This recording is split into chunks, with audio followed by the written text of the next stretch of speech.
Sa ngalan ng Ama at ng Anak at ng Espiritu Santo, Amen. ang pagpapala ng ating Panginoong Hesus Kristo, ang pag-ibig ng Diyos Ama, at ang makikipagkaisa ng Espiritu Santo naway sa inyong lahat. At sumayo rin. Mga kapatid, aminin natin ang ating mga kasalanan upang tayo'y maging marapat gumanap sa banal na pagdiriwang. Inaamin ko sa mga pangyarihang Diyos at sa inyo mga kapatid na lubha akong nagkasala sa isip, sa salita at sa gawa at sa aking pagkukulang. Kaya isinasamo ko sa mahal na Birheng Maria, sa lahat ng mga anghel at mga banal, at sa inyo mga kapatid na ako'y ipanalangin sa Panginoong ating Diyos. Kawan tayo ng makapangyarihang Diyos, patawarin tayo sa ating mga kasalanan at patnubayan tayo sa buhay na walang hanggan. Amen. Panginoon, kaawaan mo kami. Panginoon, kaawaan mo kami. Kristo, kaawaan mo kami. Kristo, kaawaan mo kami. Panginoon, kaawaan mo kami. Panginoon, kaawaan mo kami. Manalangin tayo. Ama naming makapangyarihan, niniliwanagan ng iyong maaasahang ilaw ang mga naliligaw na iyong pinababalik sa daan para ikaw ay matagpuan. Ang mga kabilang sa nananalig sa iyong anak ay pagkalooban mong makapagwaksi sa tanang salungan sa ngalang Kristiyanong sa iyo'y tinanggap upang ito ay talagang mapangatawan ng ganap sa pamamagitan ni Jesucristo, kasama ng Espiritu Santo, magpasawalang hanggan. Amen.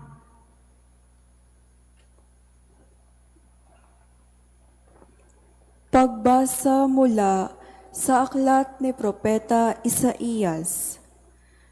Nang kapanahunan ni Akas na anak ni Jotam at apo naman ni Uzias na hari ng Juda, ang Jerusalem ay sinalakay ni Rezin, hari ng Syria, at ni Peka, anak ni Remalayas, hari ng Israel. Ngunit hindi sila nagtagumpay. Nakaabot sa sambahayan ni David ang balitang nagkasundo na ang Syria at ang Israel. Kaya't ang hari, gayon din ang buong bayan, ay nanginig sa takot na animoy mga punong kahoy na inuugoy ng hangin. Sinabi ng Panginoon kay Isaías, "Isama mo ang iyong anak na si Serhasub at salubungin ninyo si Akas. Matatagpuan ninyo siya sa may dulo ng padaluyan ng tubig mula sa tipunan ng tubig sa itaas, sa daang patungo sa biliran ng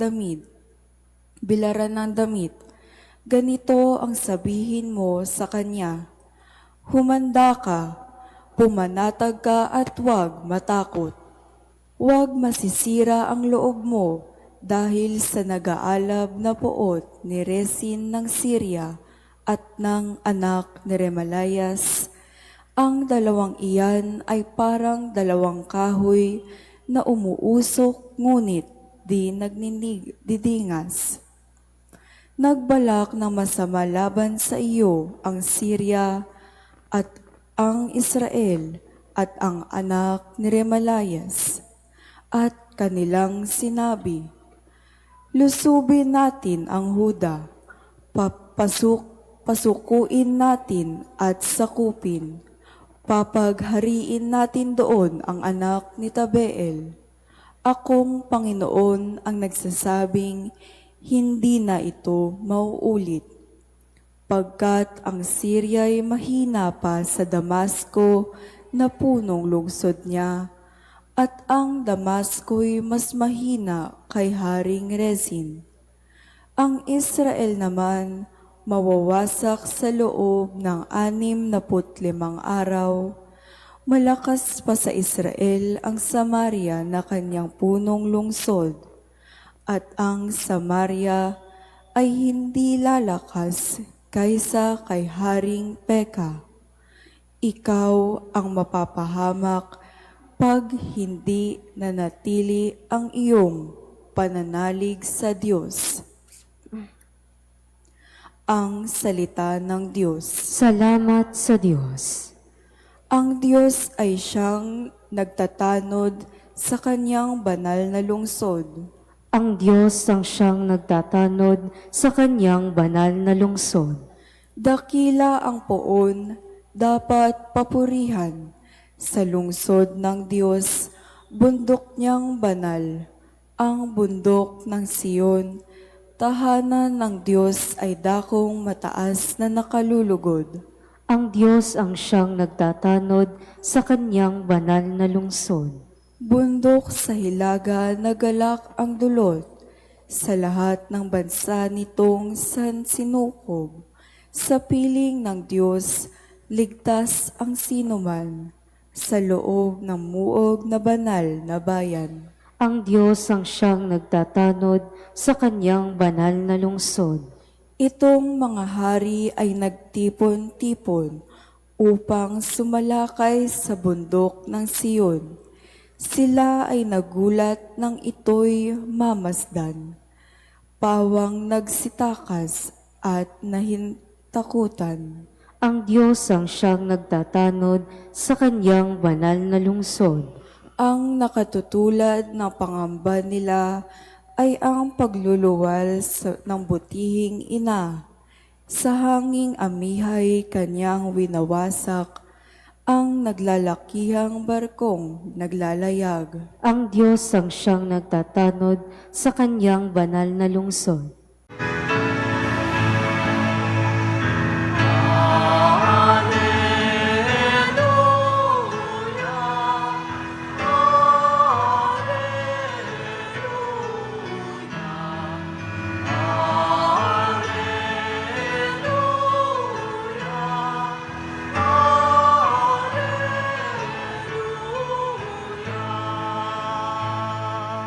Dinggin ninyong lahat ngayon ang tinig ng Panginoon sa loob na mahinahon.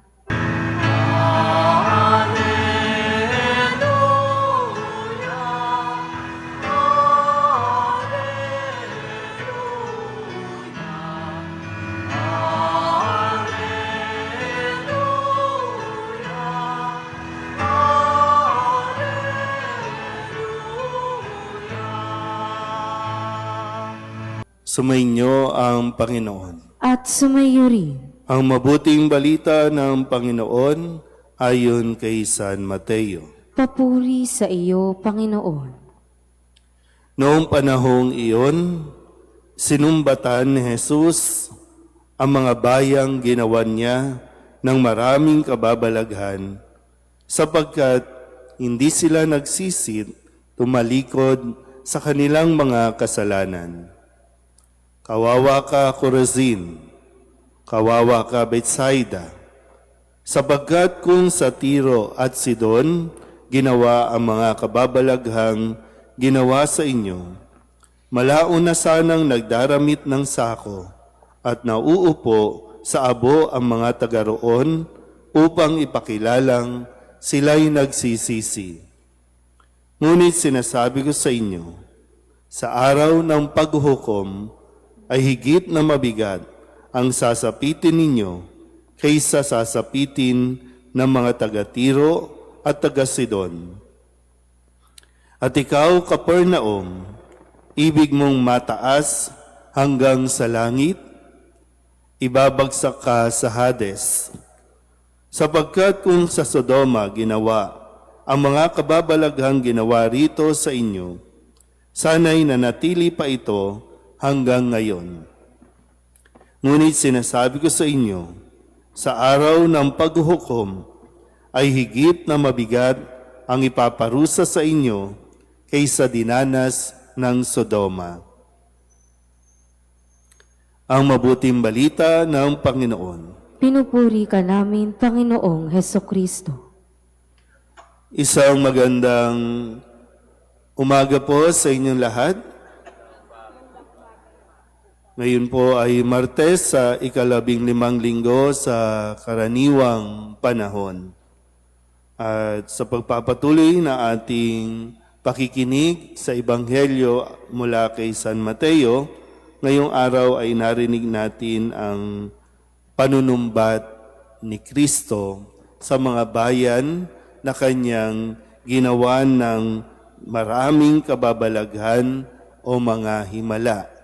Sinumbatan niya ang bayan ng Corazin, Bethsaida at Capernaum dahil kung tutusin sa dami ng lugar, sa dami ng bayan na nagnanais na madalaw ni Jesus, itong tatlong bayang ito kung tutusin ang pinakamaswerte dahil dito madalas dumadaan si Kristo o dito may pinakamaraming pinagaling at gumawa ng maraming himala at kababalagan si Jesus. Muli, no? Sinumbatan niya dahil hindi sila nagsisi at tumalikod sa kanilang mga kasalanan. So, kung sakali, no, papalitan natin ang mga pangalang ito at ilalagay natin yung pangalan natin, sa tingin nyo, deserve natin masumbatan? Uy, gising. Sa tingin nyo ba, sa dami ng ginawa ng Diyos sa iyo? Kasi, no, kung Corazin, Bethsaida, Capernaum, bagamat ito'y mga bayan, pero ito rin ay mga pangalan. At kung ilalagay ko yung pangalan ko dito, kawawa ka, Douglas, kawawa ka, ano mga pangalan ninyo, no? Ilagay niyo lang yung pangalan ninyo doon. At yung paanyaya na, susumbatan ba tayo ng Diyos? Anong ugali ba mayroon tayo? Kasi kung lilingon ka sa tabi mo, o titingin ka sa paligid ninyo, di ba higit naman kayong maswerte, higit naman kayong pinapala. Pero bakit nga daw? No? Baka lang, kaya nga pa niya, bakit yung ugali hindi nagbabago? Bakit hindi tayo tumatalikod sa ating mga kasalanan? Pero kapag lumalapit tayo sa Diyos, talagang iyak-iyak tayo, yung talagang marubdob na paghingi natin ng tulong, tas binihayaan na tayo, yun nga lang, pagkatapos matanggap ang biyaya, para bang ang Diyos ang may utang na loob pa sa atin dahil tinulungan niya tayo. Di ba may mga ganon, no? Na para bang utang na loob ko pa na ikaw ay tulungan at ako pa dapat ang magpasalamat na tinulungan kita. Imbis na tayo ang magpasalamat sa Diyos, gusto pa natin ang Diyos ang magpasalamat sa ginawa niya sa atin. Yan dito, no, sa bayan natin o sa bansa natin, pwedeng masabi na kinaiinggitan ng bansang Pilipinas sa dami ng yamang likas nito, sa dami ng pera ng Pilipinas, pero bakit hindi tayo umaasenso? Bakit patuloy tayong lumalayo sa Diyos? Sinisira na nga natin yung, alam niyo yun, di ba? Yung sa dami ng kayamanan sa kalikasan, hindi na natin alam paano gagawin, kaya sinisira na lang natin. Mayaman tayo, di ba? Mayaman tayo. Pero nyo, sa isang araw ng impeachment, gagastos ng milyon-milyon. Isang araw lang yan, ha? Isang araw lang yan. Para pakinggan natin yung mga nonsense na mga tanong ng mga judges natin, para lang hanapan ng kung ano-anong kasinungalingan at pawalang bisa yung mga napapakinggan, pero binabayaran pa natin sila sa mga taxes. Kaya nga nagdagdag na naman ng singilang Meralco para may pagkunan na naman ng pambayad sa kanila pa rin naman. Di ba? Parang ano bang panunumbat ang kailangan nating marinig mula sa Diyos para matauhan ang bawat isa sa atin. So muli, no? Naririnig natin madalas, ang Diyos ay pag-ibig, ang Diyos ay mahabagin, ang Diyos ay mapagpatawad. Pero tandaan nyo, sa narinig nating ebanghelyo, po pwede tayong sumbatan ng Diyos. Amen?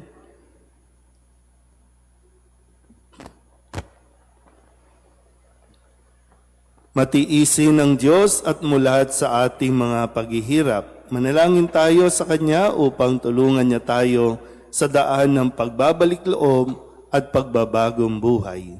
Ang ating pong itutugon, panibaguhin mo kami, Panginoon. Panibaguhin mo kami, Panginoon. Ang Kristiyanong nananalig naway tumugon sa tawag ng pananampalataya at pagbabalik loob. Manalangin tayo sa Panginoon. Panibaguhin mo kami, Panginoon.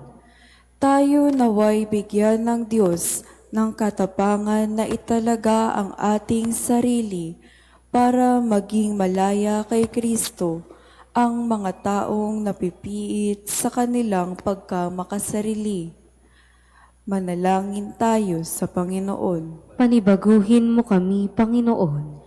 Yaong may mga pusong hungkag ang nanlalamig at nanlalamig, naway makatagpo ng kaligayahan sa pag-ibig ng Diyos at ng kanilang kapwa.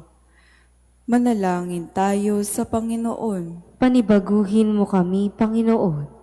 Ang mga may karamdaman sa isip at katawan, naway magkaroon ng ganap na kagalingan. Manalangin tayo sa Panginoon. Panibaguhin mo kami, Panginoon. Upang mamayani ang kapayapaan sa gitnang silangan at sa buong mundo, at ipag-adya nawa ang sangkatauhan sa karahasan, kasakiman at pang-aabuso ng kapangyarihan na nagdudulot ng paghihirap at kamatayan sa marami. Manalangin tayo sa Panginoon. Panibaguhin mo kami, Panginoon.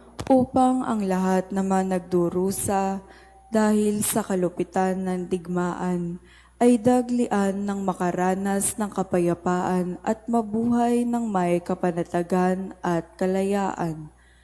Manalangin tayo sa Panginoon. Panibaguhin mo kami, Panginoon. Ang mga namayapa naway masiyahan sa maliwanag na bukang liwayway na buhay na walang hanggan. Manalangin tayo sa Panginoon. Panibaguhin mo kami, Panginoon. Idalog din natin sa Panginoon ang ating mga personal na kahilingan, mga panalangin para sa ating mga pamilya. Kasama din ang mga kahilingan ng mga nanonood sa online. Lahat ng mga misang pasasalamat, special na intensyon, agarang paggaling ng mga may sakit, tang lahat ng mga kaluluwa na iniling na ipagdasal sa misang ito.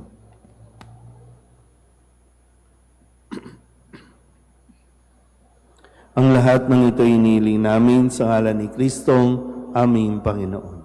Amen.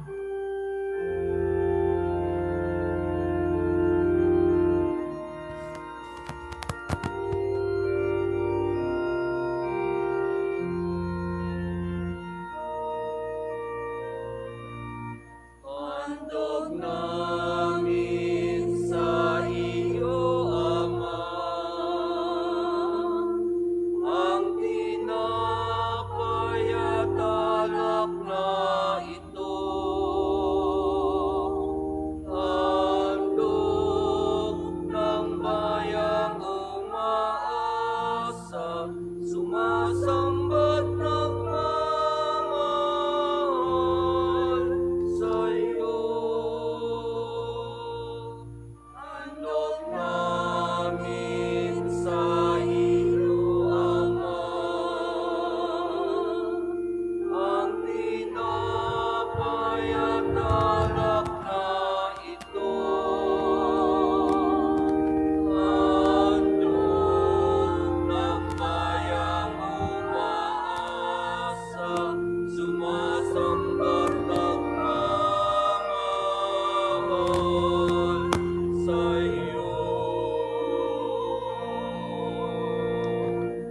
Manalangin kayo mga kapatid upang paghahain natin ay kalugdan ng Diyos Amang makapangyarihan.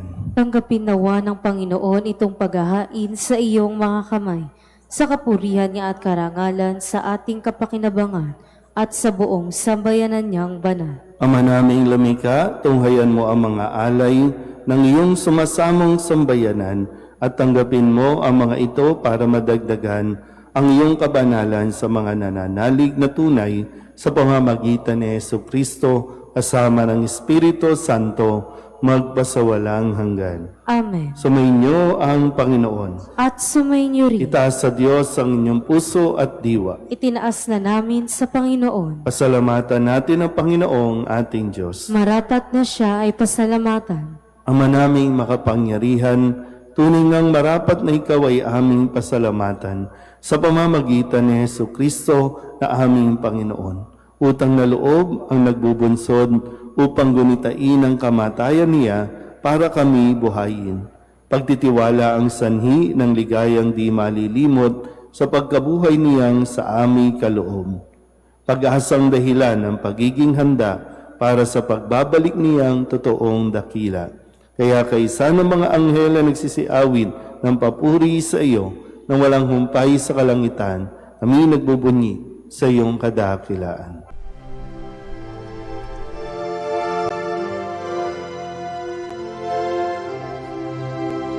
Santo, Santo, Santo, Panginoong Diyos makapangyarihan, napupuno ang langit at lupa ng kalwalhatian mo. Hosana sa kaitaasan, pinagpalang na paririto sa ngalan ng Panginoon. Hosana sa kaitaasan.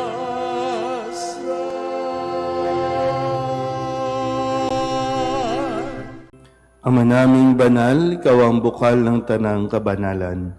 Kaya't sa pamamagitan ng iyong Espiritu, gawin mong banal ang kaloob na ito upang para sa aming maging katawan at dugo ng aming Panginoong Hesu Kristo.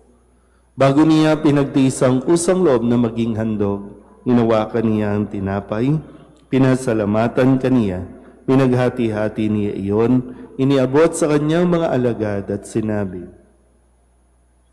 tanggapin ninyong lahat ito at kanin, ito ang aking katawan na ihahandog para sa inyo.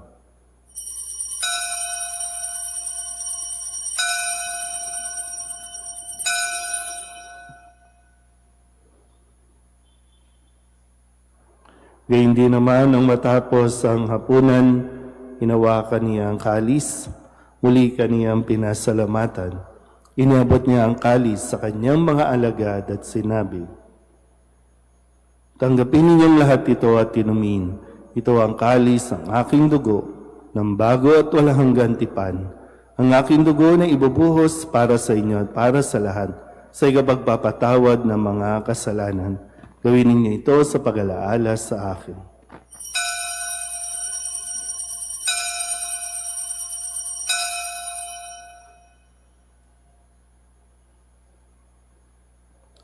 Ipagbunyi natin ang misteryo ng pananampalataya. Si Kristo'y namatay, si Kristo'y nabuhay, si Kristo'y babalik sa wakas ng panahon. Ama, ginagawa namin ngayon ang pag-alaala sa pagkamatay at muling pagkabuhay ng iyong anak. Kaya tiniaalay namin sa iyo ang tinapay na nagbibigay buhay at ang kalis na nagkakaloob ng kaligtasan. Kami nagpapasalamat dahil kami iyong minarapat na tumayo sa harap mo para maglingkod sa iyo. Isinasamo namin kami magsasalo-salo sa katawan at dugo ni Kristo ay mabuklod sa pagkakaisa sa pamamagitan ng Espiritu Santo. Ama, lingapin mo ang iyong simbahang naghanap sa buong daigdig. Puspusin mo kami sa pag-ibig kay San Leon na aming Papa at ni Jose na aming Obispo at ng Tanang Kaparian. Alalahanin mo sina Salvador at Israelia na tinawag mo mula sa daigdig na ito Nung sila'y binyagan, sila'y nakaisa ni Kristo sa pagkamatay. Ngayong sila'y pumanaw, naway makaisa sila ni Kristo sa pagkabuhay. Alalahanin mo rin ang mga kapatid naming nahimlay na may pag-asang sila'y muling mabubuhay, kaya hindi ng lahat ng mga pumanaw. Kawaan mo sila at patuloyin sa iyong kaliwanagan. Kawaan mo at pagindapating kaming lahat na makasalo sa iyong buhay na walang wakas. Kaysa na mahal na Birheng Maria na ina ng Diyos, ng kabihak ng puso niyang si San Jose, kaysa ng mga apostol at ng lahat ng mga banal na namuhay dito sa daigdig ng kalugod-lugod sa iyo, may pagdiwang nawa namin ang papupuri sa ikararangal mo sa pamamagitan ng iyong anak na aming Panginoong Heso Kristo.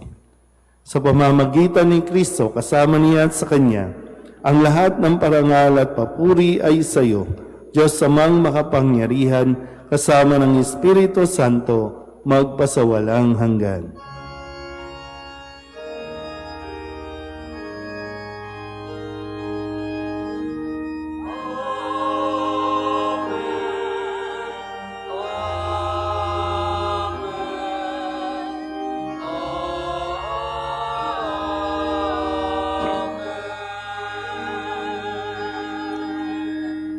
Sa tagabili ng manakagagaling na utos at turo ni Jesus sa Panginoon natin at Diyos, ipahayag natin ang lakas loob.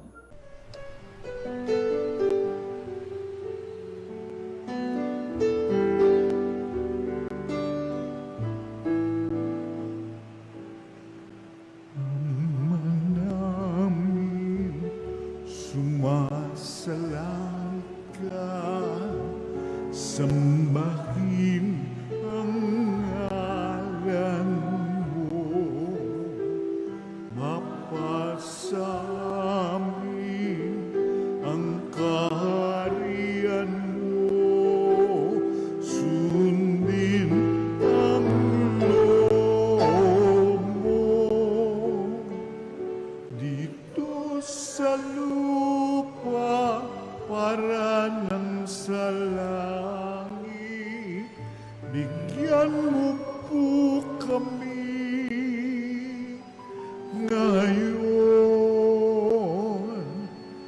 ng aming kakanin sa araw-araw at patawarin mo kami sa aming mga sala para ng pagpapatawan namin sa nagkakasala sa amin. At huwag mo kaming ibang dulot sa tukso, at yadya mo kami sa lahat ng masama. Hinihiling namin kami iadya sa lahat ng masama, pagkalooban ng kapayapaan araw-araw, iligtas sa kasalanan at ilayo sa lahat ng kapahamakan, samantalang aming pinananabikan ang dakilang araw ng pagpapahayag ng tagapagligtas naming sa Heso Kristo. Sapagkat iyo ang kaharian at ang kapangyarihan at ang kapurihan magpakailanman. Amen.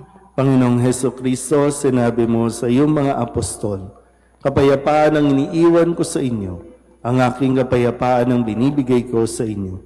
Tunghayan mo ang aming pananampalataya at huwag ang aming mga pagkakasala. Pagkalooban mo kami ng kapayapaan at pagkakaisa ayon sa iyong kalooban, kasama ng Espiritu Santo, magpasawalang hanggan. Amen. Ang kapayapaan ng Panginoon ay laging sumainyo. At sumayo rin. Mabigayan tayo ng kapayapaan sa isa't isa.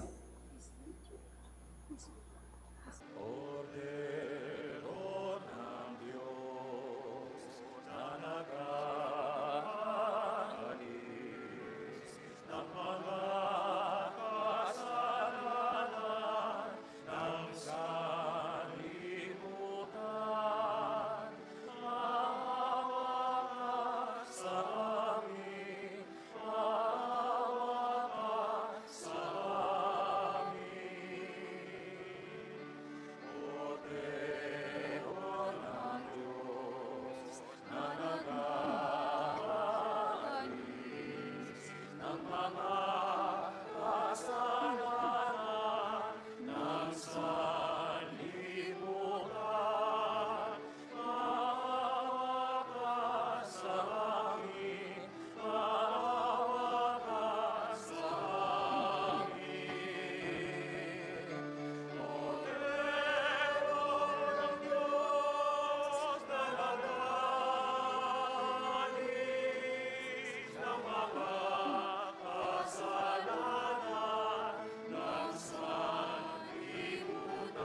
Ito ang kordero ng Diyos.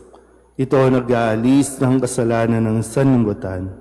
Mapalad ang mga inanyayahan sa kanyang piging. Panginoon, hindi ako karapat-dapat na magpatuloy sa iyo, ngunit sa isang salita mo lamang ay gagaling na ako.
Manalangin tayo.